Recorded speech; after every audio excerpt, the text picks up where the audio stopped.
안녕하세요. 공감동입니다. 머나먼 텍사스 땅에서 구조된 진돗개 한 마리. 한국에서는 충성심의 상징이라는 이 개가 낯선 땅에서 새로운 가족을 만났습니다. 한 마리 진돗개가 바꿔놓은 한 가족의 운명, 그리고 예기치 못한 특별한 만남까지 지금 시작합니다. 안녕하세요. 저는 텍사스 스위트워터에서 동물병원을 운영하고 있는 수의사 세라입니다. 오늘은 제 인생을 완전히 바꿔놓은 특별한 이야기를 들려드리려고 해요. 한국의 진돗개 한 마리가 어떻게 우리 가족의 영웅이 되었는지에 대한 이야기죠. 저는 텍사스 A&M 대학교를 졸업하고 고향으로 돌아와 이곳에서 수의사로 일한 지 8년이 되어가요. 많은 분들이 왜 큰 도시로 가지 않고 이런 시골 마을에 남았냐고 물으시는데 저는 이곳이 좋아요. 목장이 많은 이곳에서는 정말 도움이 필요한 동물들을 만날 수 있거든요. 그날도 평소와 다름없는 6월의 늦은 오후였어요. 텍사스의 한여름은 정말 힘들거든요. 기온이 40도를 넘나드는 게 보통이에요. 땡볕 아래에서 하루 종일 일하고 나면 저도 모르게 한숨이 나올 때가 많죠. 그날도 그렇게 지친 상태로 병원 문을 닫으려던 참이었어요. 그때였어요. 주차장 구석에서 한 강아지를 발견했어요. 처음에는 그냥 지나가는 길 잃은 강아지인 줄 알았는데 가까이서 보니 상태가 심각해 보였어요. 크림색 털은 흙과 핏자국으로 뒤덮여 있었고 한쪽 다리를 절뚝거리고 있었거든요. 수의사로 일하다 보면 정말 많은 부상당한 동물들을 만나게 돼요. 길고양이, 버려진 강아지들, 사고를 당한 동물들까지. 하지만 이 강아지는 달랐어요. 너무나도 특별한 눈빛을 가지고 있었거든요. 심한 고통 속에서도 그 눈빛만큼은 흔들림이 없었어요. 마치 오랜 세월 동안 무언가를 지켜온 용맹한 전사 같은 눈빛이었달까요? 지금도 그때 그 첫 만남이 선명하게 기억나요. 이리 와, 친구야. 주머니에서 육포를 꺼내 보여주면서 조심스럽게 불러보았어요. 보통 굶주린 유기견들은 먹을 것을 보면 달려드는 경우가 많은데 이 친구는 달랐어요. 경계하면서도 예의 바르게 천천히 상황을 살피더라고요. 거의 1시간을 그렇게 기다렸을까요? 마침내 제가 다가가는 걸 허락해 주었어요. 가까이서 보니 상처가 더 선명하게 보였죠. 다른 개들과 싸운 흔적이 역력했어요. 다행히 생명에는 지장이 없었지만 당장 치료가 필요한 상태였죠. 그런데 더 놀라운 건 이 강아지의 품종이었어요. 수의대 시절에 교과서에서만 보았던 한국의 진돗개였거든요. 구부러진 꼬리, 쫑긋선 귀, 당당한 체격 모든 특징이 진돗개와 일치했어요. 텍사스의 시골 마을에서 진돗개를 만나다니 정말 신기했죠. 병원으로 데려와서 상처 치료를 하면서 마이크로칩도 확인해봤어요. 다행히 칩이 있어서 원래 주인을 찾을 수 있을 거라 기대했는데 알고 보니 정말 화가 나는 일이었어요. 몇 달 전에 주인들이 이사를 가면서 일부러 이 아이를 버리고 간 거였어요. 칩에는 이름이 맥스라고 적혀 있었는데 주인들은 연락처도 바꾸고 그냥 사라져버렸더라고요. 어떻게 이렇게 착하고 영리한 강아지를 버릴 수 있을까? 맥스의 상처를 치료하면서 자꾸만 이런 생각이 들었어요. 상처를 소독할 때도 얌전히 있는 모습을 보면서 더 마음이 아팠죠. 이미 우리 집에는 양치기 개 2마리가 있었지만 자꾸만 이 아이를 데려가야 할 것 같은 마음이 들었어요. 사실 가장 큰 문제는 우리 할머니였어요. 할머니는 은퇴하신 승마 트레이너신데 아직도 우리 목장을 철저하게 관리하시거든요. 할머니의 규칙은 엄격했어요. 모든 동물들은 자신의 역할이 있어야 했죠. 지금 키우는 양치기 개들은 소떼를 몰아서 인정받았고 고양이들은 쥐를 잡아서 키우시는 거였어요. 새로운 강아지는 글쎄요.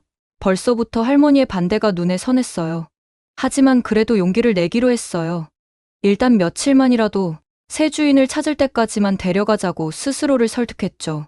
그런데 마음 한켠에서는 이미 알고 있었어요. 맥스는 우리 가족이 되어야 한다는 거요. 그날 저녁, 목장으로 돌아가는 길이 유난히 길게 느껴졌어요. 뒷자리에서는 맥스가 평화롭게 잠들어 있었고 텍사스의 하늘은 노을빛으로 물들어 있었죠. 그 순간만큼은 모든 게 완벽해 보였어요. 마치 운명 같았달까요?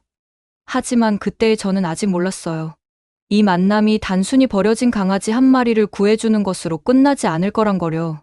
맥스가 어떻게 우리 가족 모두의 인생을 바꿔놓게 될지, 그리고 얼마나 큰 영웅이 될지는 그때는 상상도 못했답니다. 집으로 돌아가는 길이 그렇게 긴장되었던 적은 없었던 것 같아요. 맥스를 데리고 우리 목장에 도착했을 때는 이미 해가 저물고 있었죠. 멀리서 할머니가 현관난간에 기대어 서 계시는 게 보였어요. 아마도 트럭 소리를 듣고 나오신 것 같았어요. 세라 엘리자베스 콜린스, 아, 제 미들네임까지 부르실 때는 정말 화가 나신 거예요. 또 무슨 동물을 데려온 거니? 할머니의 목소리가 목장 전체에 울려 퍼지는 것 같았어요. 그때 마침 우리 집 고양이 2마리, 위스키와 탱고가 현관문 밖으로 나왔어요. 원래는 헛간에서 지내는 고양이들인데 할머니가 특별히 귀여워하시는 아이들이에요. 할머니는 고양이들을 걱정하시는 듯한 표정으로 맥스를 노려보셨죠. 차에서 내리면서 마음을 다잡았어요. 병원에서 연습했던 설명을 시작하려는데 막상 할머니의 날카로운 눈빛을 마주하니 준비했던 말들이 모두 사라져버리더라고요. 할머니, 이 아이는 맥스예요. 며칠만 돌봐주면 좋겠어요. 맥스는 차에서 조심스럽게 내렸어요. 다친 상태였는데도 위험이 느껴지는 모습이었죠. 새로운 환경을 신중하게 살펴보면서 멀리서 들리는 블루와 다코타의 짖는 소리도 파악하는 것 같았어요. 우린 이미 충분한 입이 있다. 할머니의 목소리가 단호했어요. 양치기개 2에, 고양이 2, 소 30마리에 여기가 유기동물 보호소가 아니란다. 하지만 맥스는 이미 자기만의 방식으로 상황을 해결하고 있었어요. 제가 할머니와 이야기하는 동안 조용히 현관 계단을 올라갔거든요. 보통 개들은 낯선 장소에 왔을 때 이것저것 냄새를 맡고 뛰어다니는데 맥스는 달랐어요. 적당한 거리를 유지한 채 우아한 자세로 앉아서 할머니를 바라보는 거예요. 그러다가 고개를 살짝 기울이면서 마치 이곳의 주인인 할머니께 인사하는 것 같았어요. 그 다음 며칠은 정말 조심스러운 시간이었어요. 블루와 다코타는 처음에 맥스를 별로 반기지 않았죠. 그들은 몇 년 동안 함께 일해온 파트너였으니까요. 새로운 개가 나타나서 자신들의 영역을 침범하는 걸 달가워하지 않았던 거죠. 그런데 맥스는 정말 똑똑했어요. 다른 개들의 영역을 침범하거나 경쟁하려 하지 않았거든요. 대신에 자기만의 자리를 찾아갔어요. 아침에 제가 동물들을 돌볼 때 조용히 따라다니면서 도와주고 목장 곳곳을 감시하면서 특이한 점이 있으면 알려주었죠. 가장 놀라웠던 건 맥스와 고양이들의 관계였어요. 블루와 다코타는 위스키와 탱고를 거의 신경 쓰지 않았는데 맥스는 달랐어요. 고양이들이 우리 가족이라는 걸 이해하는 것 같았거든요. 고양이들이 밥 먹을 때면 조용히 기다려주고 위험한 곳에 가려고 하면 부드럽게 막아서기도 했어요. 할머니는 이 모든 걸 지켜보고 계셨어요. 겉으로는 여전히 못마땅해 하시는 척 하셨지만 맥스의 행동 하나하나를 유심히 관찰하시는 게 보였어요. 매일 아침 언제 새 주인 찾아주려고? 라고 물으셨지만 점점 그 말씀에서 날카로움이 사라져갔어요. 특히 맥스가 할머니의 동선을 파악하고 미리미리 도와드리는 모습은 정말 감동적이었어요. 할머니가 마구간으로 가실 때면 먼저 달려가서 문을 지키고 있다가 열어드리고 밤에 이상한 소리가 나면 제일 먼저 확인하러 가고 그러다가 정말 특별한 일이 일어났어요. 우리 목장에서 제일 어린 어미 소가 첫 출산을 하게 된 거예요. 블루와 다코타는 다른 소들을 진정시키는 역할을 잘 해냈지만 맥스는 더 특별한 일을 했어요. 진통 중인 어미 소의 머리맡에서 계속 지켜보면서 안정시켜주더라고요. 마치 오래된 친구처럼요. 그런데 송아지가 나올 때 문제가 생겼어요. 맥스가 갑자기 크게 짖으면서 저희를 불렀는데 가보니 탯줄이 송아지 목에 감겨 있었던 거예요. 맥스의 빠른 발견 덕분에 우리가 바로 조치를 취할 수 있었죠. 그날 저녁 현관 계단에 앉아서 석양을 보고 있는데 할머니가 조용히 말씀하셨어요. 내가 데려온 개 참 특별하구나. 처음으로 할머니의 목소리에서 따뜻함이 느껴졌어요. 할머니, 맥스는 진돗개예요. 한국에서는 충성심과 지능으로 유명한 품종이래요. 제가 알아보니까 요즘 여러 목장에서 가축견으로 꽤 활약하고 있더라고요. 우리 목장에서도 잘 해낼 아이예요. 제가 설명을 드리자 할머니는 잠시 생각에 잠기셨어요. 그래 우리 목장에. 비록 완전한 허락은 아니었지만 그건 시작이었어요. 할머니의 마음이 조금씩 열리고 있다는 걸 느낄 수 있었거든요. 커피 잔 뒤에 숨긴 제 미소를 할머니는 못 보셨겠죠? 맥스가 우리 목장에 온 그해 여름은 텍사스 역사상 최악의 가뭄이었어요. 8월이 되자 목초지는 모두 말라 죽어 갈색으로 변했고 저수지의 물도 바닥이 보일 정도로 줄어들었죠. 마치 공기 자체가 불씨를 품고 있는 것 같았어요.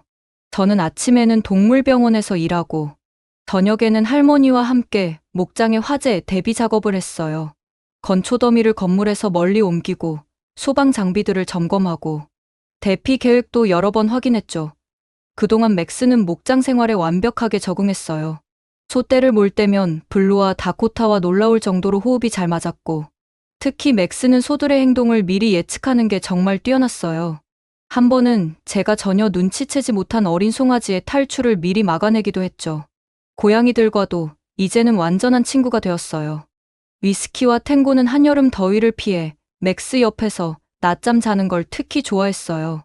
그러면 맥스는 꼼짝도 않고 고양이들이 일어날 때까지 기다려주곤 했죠. 할머니도 이제는 맥스를 완전히 다르게 대하셨어요. 더 이상 저 개라고 부르시지 않고 우리 맥스라고 부르시는 걸 몰래 들은 적도 있어요. 저녁마다 맥스에게 특별한 간식을 주시면서 아무한테도 말하지 말거라 하고 속삭이시는데 이미 목장의 모든 동물들이 다 알고 있었죠. 그날도 평소와 다름없이 시작됐어요. 저는 병원에 있었고 할머니는 마구간에서 임신한 말을 살피고 계셨어요. 텍사스의 뜨거운 바람이 휙휙 불어오면서 멀리서 산불 냄새가 느껴졌어요. 맥스는 아침부터 어딘가 불안해 보였어요.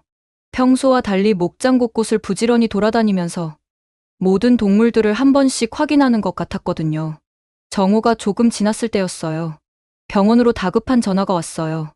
목장에서 3마일 떨어진 곳에서 산불이 통제선을 넘어섰다는 거예요. 바람이 워낙 강해서 불이 빠르게 번지고 있다고 제 심장이 덜컥 내려앉았어요. 병원을 나와 차에 올라탔을 때 백미러로 보이는 하늘이 점점 더 시커멓게 변하고 있었어요. 제발, 목장만은 하고 기도하면서 운전대를 잡았죠. 목장에 도착했을 때는 하늘이 마치 지옥처럼 변해 있었어요. 주황빛과 회색이 뒤섞인 불길한 색이었죠. 할머니는 이미 말들을 주 마구간으로 옮기고 계셨어요. 화재에 대비해서 미리 풀을 모두 제거해둔 곳이었거든요. 블루와 다코타는 솥대를 모는 걸 도와주고 있었는데 불냄새에 놀란 소들은 통제하기가 너무 힘들어 보였어요. 맥스는요? 할머니께 큰 소리로 외쳤어요. 방금 전까지 여기 있었는데 할머니의 목소리가 걱정스러웠어요. 동쪽 초지 쪽으로 달려갔어. 제 심장이 또 한 번 덜컥 내려앉았어요. 동쪽 초지는 목장에서 제일 멀리 있는 곳이에요. 게다가 불이 나고 있는 방향이었죠. 맥스를 찾으러 가고 싶었지만 당장 해야 할 일들이 너무 많았어요. 바람은 점점 더 거세졌고 타들어가는 풀 냄새가 코를 찔렀어요. 불씨들이 바람을 타고 날아와 여기저기 떨어졌고 우리는 물통을 들고 뛰어다니며 불씨를 껐어요. 그때였어요. 동쪽에서 날카로운 짖음 소리가 들려왔어요. 할머니와 저는 서로를 바라봤어요. 그건 분명 맥스의 소리였어요. 우리가 잘 아는 뭔가 큰 일이 있을 때 내는 그 특유의 경고성 짖음이었죠. 저기 소들이 있나 봐요. 할머니가 말씀하시면서 이미 그쪽으로 걸음을 옮기셨어요. 불이 그쪽으로 번지고 있는데 제가 할머니의 팔을 잡았어요. 제가 갈게요. 할머니는 여기서 방화선 작업을 계속해주세요. 하지만 우리 중 누구도 움직일 수 없었어요. 저 멀리서 맥스가 나타났거든요. 하얀 털은 이제 검회색이 되어 있었지만 3마리의 어린 송아지들을 앞장서서 이끌고 오고 있었어요. 그 송아지들은 마른 개울에 숨어 있었대요. 너무 겁에 질려서 움직이지도 못하고 있었는데 맥스가 찾아내서 안전한 곳으로 데려온 거였어요. 송아지들을 안전하게 데려오자마자 맥스는 다시 연기 속으로 달려갔어요. 맥스, 안 돼. 제가 외쳤지만 이미 늦었어요. 불과 연기 속으로 사라지는 하얀 꼬리가 마지막으로 보였죠. 다음 1시간은 정말 긴장의 연속이었어요. 불은 점점 더 목장 쪽으로 다가왔고 저희는 할 수 있는 모든 것을 다해야 했어요. 불길이 목장 쪽으로 다가올 때의 모습은 정말 무서웠어요. 어떤 부분은 불길이 30피트는 좋게 넘어 보였고 마른 풀과 관목들을 삼키면서 전진해오는 모습이 마치 살아있는 괴물 같았어요. 소방차들이 도착하기 시작했지만 불길의 크기를 보고 소방관들도 표정이 굳어졌어요. 건물들은 최선을 다해 지켜보겠지만 목초지와 그 안의 동물들은 말을 아끼는 소방관들의 표정에서 심각성을 알 수 있었어요. 할머니와 저는 소방관들과 함께 계속해서 싸웠어요. 얼굴은 그을음으로 새카매졌고 옷은 땀으로 완전히 젖어 있었죠. 블루와 다코타는 이제 다른 동물들과 함께 안전한 헛간에 대피해 있었어요. 하지만 맥스는 여전히 밖에 있었죠. 계속해서 연기 낀 하늘을 살펴보면서 하얀 털이 보이기만을 기다렸어요. 그때였어요. 할머니가 갑자기 큰 소리를 지르셨어요. 큰 헛간이야. 보니까 환기구로 불씨가 들어간 모양이에요. 지붕 처마 밑에서 연기가 새어나오고 있었어요. 말들이 할머니의 외침에 제 심장이 멎는 것 같았어요. 그 헛간에는 우리 말들뿐만 아니라 블루와 다코타, 고양이들까지 목장의 모든 동물들이 대피해 있었거든요. 소방관들은 다른 건물들을 지키느라 바빴어요. 이건 우리가 해결해야만 했죠. 할머니가 제일 먼저 헛간으로 달려가셨어요. 큰 문을 열자 짙은 연기가 쏟아져 나왔고 안에서는 동물들의 공포에 찬 소리가 들려왔어요. 말들은 발굽으로 마구 차대고 있었고 어딘가에서 블루와 다코타의 짖는 소리도 들렸어요. 연기가 자욱한 헛간 안으로 할머니가 들어가셨어요. 불길이 점점 커지고 있었지만 할머니에겐 그 안에 동물들이 가족이나 다름없었으니까요. 하지만 상황은 우리의 예상을 벗어났어요. 강한 바람이 불더니 헛간 문이 쾅 하고 닫혔고 무거운 건초 더미가 문을 막아버렸어요. 할머니, 안에서 들리는 기침 소리에 저는 망설임 없이 옆문을 통해 들어갔어요. 하지만 자욱한 연기 속에서 할머니를 찾아 데리고 나오는 게 쉽지 않았죠. 게다가 놀란 말들이 사방에서 히잉거리며 날뛰고 있었어요. 맥스는 제가 헛간으로 들어가려는 순간부터 불안한 듯 했어요. 마치 제가 혼자서는 역부족일 거라는 걸 알았던 것처럼 제가 들어가기도 전에 어디론가 달려갔죠. 당시에는 겁에 질려서 도망간 줄 알았어요. 간신히 할머니를 찾았지만 할머니를 부축해서 나오는 게 너무 힘들었어요. 연기도 자욱하고 불길은 점점 더 거세지고 저 혼자서는 도저히 할머니를 안전하게 데리고 나갈 수 없을 것 같았어요. 그때였어요. 옆문 쪽에서 발소리가 들리더니 맥스와 함께 한 소방관이 나타난 거예요. 맥스가 일부러 소방관을 데리고 온 거였어요. 소방관은 지체 없이 할머니를 안전하게 부축해서 데리고 나갔고 그 사이 맥스는 다른 동물들 쪽으로 달려갔어요. 놀라운 건 그 다음이었어요. 맥스는 마치 오래 준비했다는 듯이 동물들을 차례차례 인도하기 시작했어요. 평소에도 영리하다고 생각했지만 이렇게까지 침착하게 상황을 이끌어갈 줄은 몰랐죠. 말들은 평소 맥스를 따랐기 때문일까요? 놀랍게도 맥스의 인도를 따라 차례차례 헛간을 빠져나왔어요. 소방관은 맥스의 모습을 신기하게 바라보더니 망설임 없이 맥스와 함께 나머지 동물들을 구조하기 시작했어요. 마치 오래 호흡을 맞춰온 파트너처럼요. 두 사람 아니, 맥스와 소방관 덕분에 모든 동물들이 무사히 구조될 수 있었어요. 그렇게 위기의 순간은 지나갔지만 그건 새로운 이야기의 시작이었다는 걸 그때는 몰랐어요. 며칠 뒤 그 소방관 마이크가 목장 상태를 점검하러 왔을 때 맥스를 보더니 반가운 듯 웃는 거예요. 알고 보니 마이크는 맥스를 이미 알고 있었대요. 이 녀석. 맞네요. 소방서 주변에서 보이던 게. 마이크가 맥스의 머리를 쓰다듬으며 말했어요. 처음으로 맥스가 낯선 사람의 손길을 거부하지 않는 모습을 봤죠. 한동안 소방서 근처에서 보였거든요. 다른 길거리 개들과는 좀 달랐어요. 항상 일정한 거리를 두고 우리를 지켜보다가 가끔 먹을 것을 주면 받아먹긴 하는데 손은 절대 타지 않았죠. 마이크의 이야기를 들으며 맥스를 바라봤어요. 맥스는 마치 자기 얘기를 하는 걸 아는 것처럼 마이크를 물끄러미 쳐다보고 있었죠. 그러다 몇 달 전쯤부터 보이지 않길래 다른 곳으로 갔나 했는데 이렇게 만나네요. 이 녀석.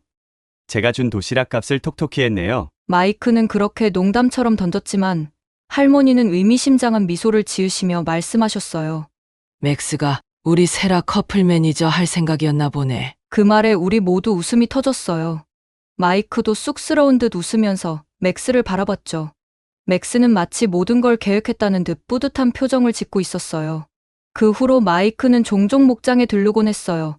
처음엔 화재 이후 안전점검 차원이었는데 점점 방문 이유가 달라지더라고요.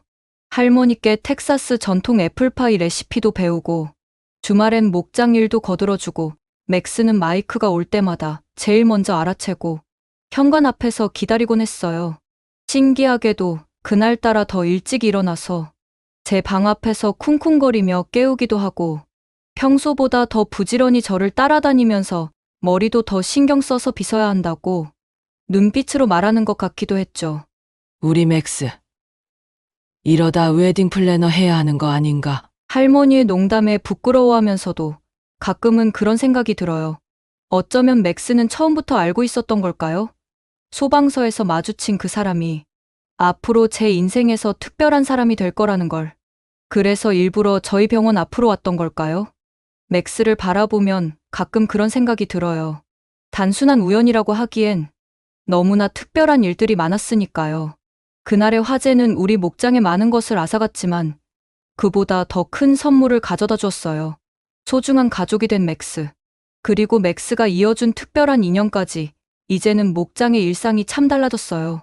매일 저녁, 일과가 끝나면 할머니와 저, 마이크 그리고 맥스는 현관에 모여 앉아 하루를 마무리하며 이야기를 나눕니다.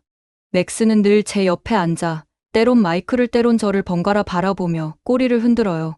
그럴 때마다 할머니는 역시 한국의 진돗개는 뭔가 다르다니까 하시며 웃으시죠. 마이크도 이제는 잘 알아요.